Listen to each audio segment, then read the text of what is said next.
guys, welcome to my channel. It's officially spooky season and there are a shit ton of books I want to read.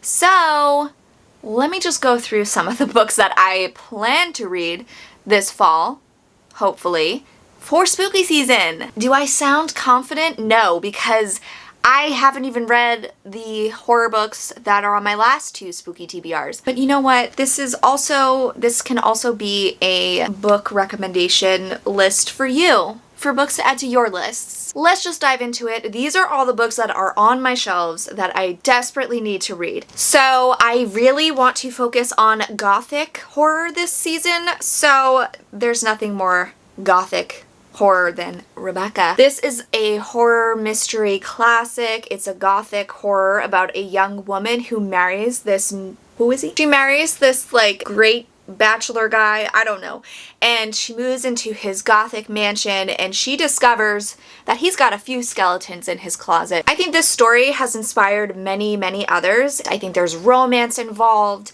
there's dread, and it's atmospheric, and I think that's perfect. It is a little dense looking though, I will say. That's why I've held off, but I've wanted to read this for years. Another book I really want to read this year is A Dowry of Blood. This is about Dracula's brides, I believe. Have I read Dracula yet? No, but I need to read Dracula as well.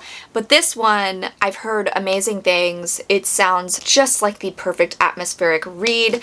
I don't know if it's going to focus on Dracula at all. It's mostly going to focus on his brides and their lives and their relationships with each other, which is a really interesting concept. So begins a tale of obsession, desire, and control. So begins her revenge. Ooh, it's a revenge story. For what? For turning her into a bride?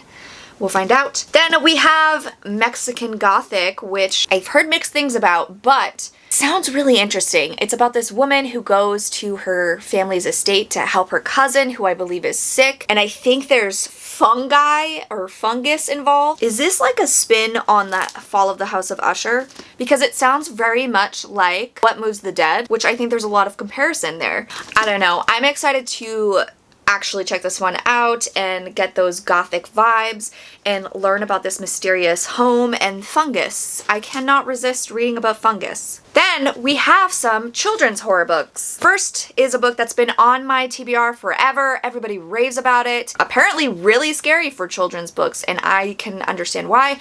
And that is Coraline by Neil Gaiman. Even that cover alone is scary. I think this is about a little girl who goes through a door and she finds another house that looks like her house, and it's filled with people who look like her parents but they aren't her parents. I think it's like this other world. They want to change her and never let her go. It sounds terrifying, and I've seen clips of the movie and it scares me. And this looks like a quick read. Oh, and there's illustrations in it too. I just really got to get into this because I want to watch the movie, which I also picked up at the thrift store. So we'll have a Coraline little adventure this spooky season. Then we have The Clackety, which I think is described as being similar to Coraline. It's about a young girl who lives in this most haunted town in America. It's the 7th most haunted town in America. She lives with her aunt, who is a local paranormal investigator. They're famous for it. So in the story, this girl's aunt goes into this abandoned slaughterhouse at the end of town, and I think she goes missing. And I think there's this creature involved called the Clackety. The Clackety will help her get Des back, but for a price. She must find the ghost of John Jeffrey Pope, a serial killer who stalked Blight Harbor long ago. Evie must embark on a journey into a chilling otherworld filled with hungry witches, penny-eyed ghosts, and a memory thief, all while being pursued by a dead man whose only goal is to add Evie to his collection of lost souls. This sounds intense, and this is for kids. Why didn't I have this stuff when I was little? I would have eaten it up. And then we have a YA horror called Small Town Monsters. This is about a young girl who lives with her parents in this small town, and I believe they're paranormal investigators, which is embarrassing, I guess. They're demonologists, I'm sorry. And then there's this other boy whose mother begins morphing into someone he doesn't recognize, and I think they realize that strange things are going on in their town and they band together to figure it out. I love small town horror stories. And then we're just getting into a bunch of randoms. The first one isn't exactly horror, but I think it's pretty much horror. It's Practical Magic.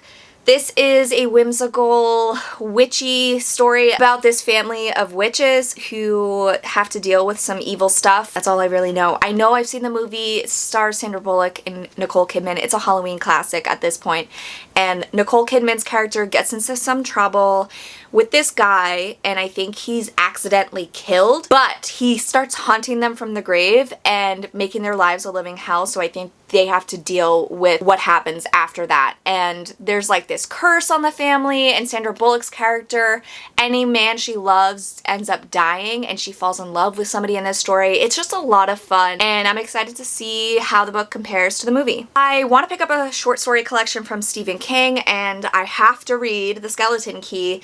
I think there's some really creepy stories in here. I forget which, The Mist comes out of here, which is a story I have read, but I think there's one called The Jaunt, which I've heard is absolutely terrifying, and there's a lot of different ones that I haven't read before, so I'm excited to check this out. I haven't read Stephen King in a while, I think since last year. So then I have Stir of Echoes by Richard Matheson. I love this movie so much, and I think it's a perfect Halloween watch. It's about this guy whose life is changed by a psychic event. I believe his sister-in-law puts him under hypnosis. It allows him to be open up to the other world, and spirits start communicating with him. Specifically one, a girl who's missing, and he has to figure out what she wants. And God, it's so good, and Kevin Bacon is so good in the movie, so I'm excited to see how it compares to the movie. Then we have The Hellbound Hat. I said The Hellbound Hat. I don't know why that just came out like that. Then we have The Hellbound Heart by Clive Barker. This is a classic. I think it includes a bunch of different stories, I want to say. Am I wrong? Is this what inspired Hellraiser? Because that's what I thought. Yes, this is the story that inspired Hellraiser. This is about a guy who is like obsessed with this box, and then I think he dies, and his lover, who is also his brother's wife, she's obsessed with him, and she's obsessed with helping him like live, so she starts taking men home, has sex with them, and she feeds them to Frank, so he'll like regrow. And then a lot of really weird, creepy, sadistic, sexual stuff happens. I'm not a huge fan of the movie because I don't like body horror stuff like that. There's something about Hellraiser that makes me really uncomfortable. It makes me not feel good. And Pinhead and that whole world, it's scary as hell to me. So I'm excited to check out the book, which is probably even more disturbing. No, I would never open the box. What's in the box? I don't want to know. Then we have another classic that's been on my TBR forever. Psycho! We all know the story of Norman Bates, right? So Norman runs this roadside motel called Bates Motel, and people start disappearing. Norman, his mother might be involved. I'm excited to dive more into Norman's mind and his relationship with his mother, and to see the messed up stuff he does. Then we have A Head Full of Ghosts by Paul Tremblay. This is described as The Exorcist, basically a modern take on The Exorcist. I think it's about this family whose daughter becomes possessed, and they hire a paranormal TV show to document it, and then I think it's revisiting them years later and how those events affected their lives. I don't know. That's what I think it is. So I think it's got like found footagey, mixed media vibes to it.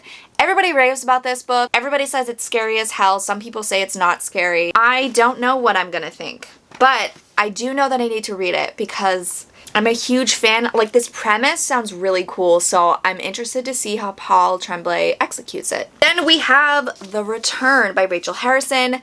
This is about a group of friends who return, who I guess one of them disappears when they're younger and then comes back years later, but they're different. I think that's basically it, and I think it's about friendship, growing up, all of that stuff.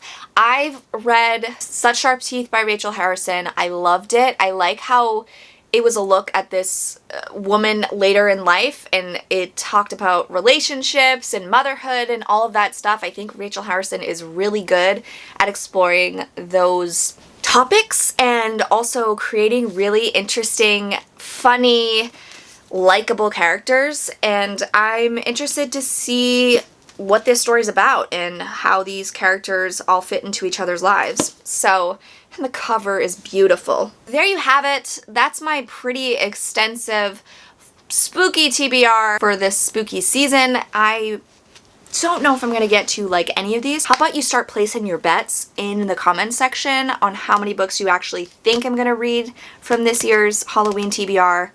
What books you think I should start reading first. What books are you planning to read this Halloween season? There's so many. Thank you so much for watching, guys. I will catch you next time. I hope you have an amazing spooky reading season. Bye.